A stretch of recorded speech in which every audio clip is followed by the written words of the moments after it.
God's ambition for the world. The Revelation to Reverend Samuel Moon. Christianity in Crisis. From Jesus Christ, a new world of salvation could be established. That is the history of Christianity. It went through the same course as Jesus. Whenever Christianity went to a strange country for the first time, the men and women who went with it had to undergo difficulties and shed their blood. Those who died undertook such suffering in order to be separated from the world and from Satan. They stood in the position where they could receive God's love and make themselves a sacrifice for others. If they had wanted to curse those who killed them, there could have been no providence for restoration. They had to pray for those who killed them. Without that kind of mind, Christianity couldn't proceed in the manner it did. Those things occurred because God had the intention to forgive Adam and Eve after they fell. If only an unfallen brother and sister would have come out to console God's painful mind, think of the pain of their fallen brother and sister, and sacrifice themselves for the sake of others. All through human history, offerings have been sustaining the providence of God. In the Old Testament age, they made the offering of animals. But in the New Testament age, Jesus Christ himself was in the place of the offering. Jesus was the substantial offering who labored hard in utter obedience to God and sacrificed himself. So in that situation, all humankind had to be united into one with Jesus, and by placing themselves in the position of Jesus, had to go through the offering.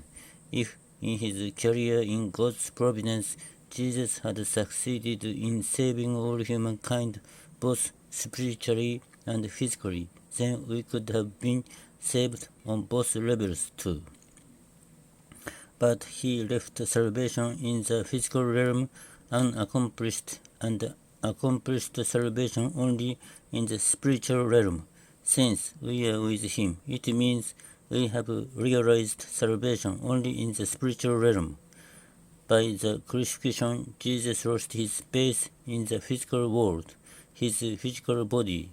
So the purpose of Christianity is also to restore that lost physical body of Jesus. But Christianity cannot realize this goal without restoring the land, the people, and the sovereignty. Christians have to stand in the position where they can fulfill the providence of sacrifice on the levels of society, nation, and world. In other words, Christians have to resolve to offer themselves as sacrifices. After Jesus' crucifixion and glorious resurrection, the Christian church spread throughout Asia Minor. The principal thrust was toward Rome. Rome was the target because at that time Rome was the world. For the world to be saved, Rome had to be conquered by the army of Jesus Christ. But this was an impossible battle, an inconceivable goal. The Roman Empire appeared as an impregnable fortress not subject to conquest. Jesus' army was bare-handed. They used no weapons, neither swords nor spears. They were armed only with their love of God and Jesus Christ. They marched fearlessly onward, in conviction and strength. They paid the price in blood and sacrifice. There can be no stronger army than the one which does not fear death. No enemy is invincible against an army of faith. History is witness to the deeds of that army of Jesus. The Roman Empire fell at last, and Jesus conquered Rome.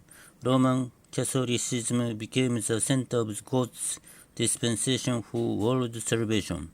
The Pope was in the position to become God's champion.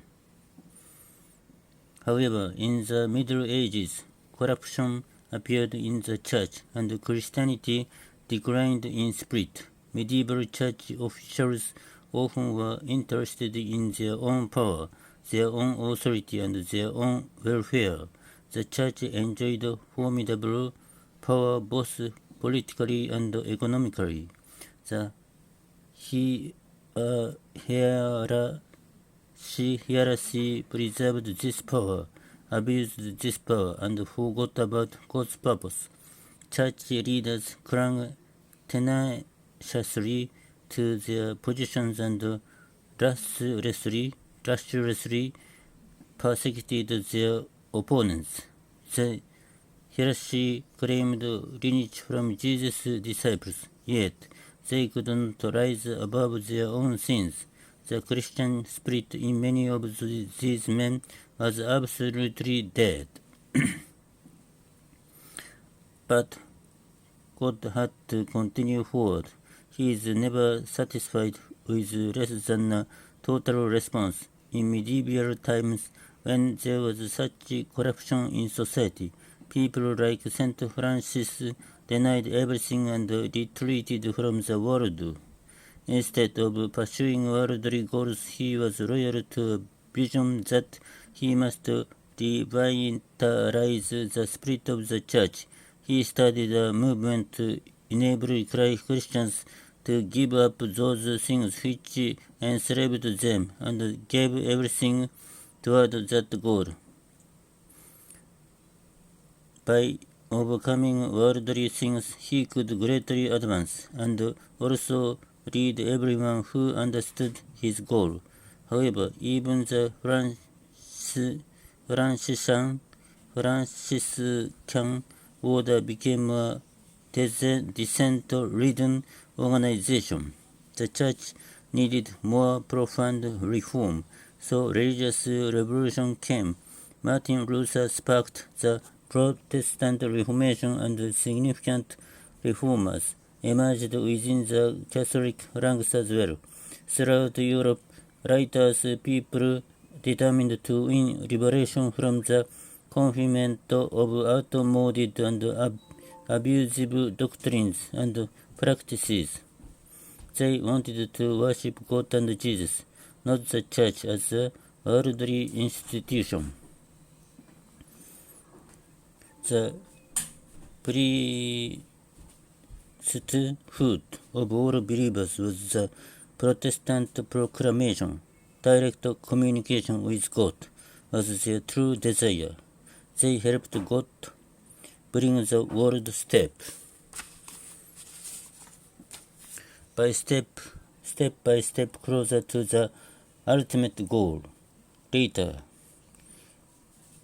in England, many people objected to and resisted the autocratic practices of the state church. There was an outcry for extensive reform of the Church of England. The Puritan movement began, and it quickly spread even amid persecution. These new seekers went a threat to the established church leaders, who used almost any means to suppress the new movement. Those who truly wanted freedom of worship soon had either to flee or to be imprisoned. Their spirit was strong, but they did not have enough power to resist the government at that time. They fled to Holland, and still they longed for some new world, some new heaven and new earth, where they could find freedom to worship God. America must have seemed attractive to those who were dreaming of a new world. Even though America was unknown territory, it promised strongly desired to create a community of their own. America seemed an ideal place, so they made the courageous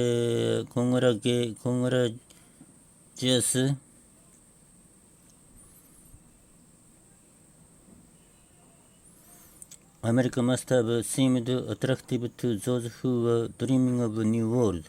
Even though America was unknown territory, it promised them the freedom of worship they craved. The pilgrims strongly desired to create a community of their own. America seemed an ideal place, so they made the courageous decision to venue there. They committed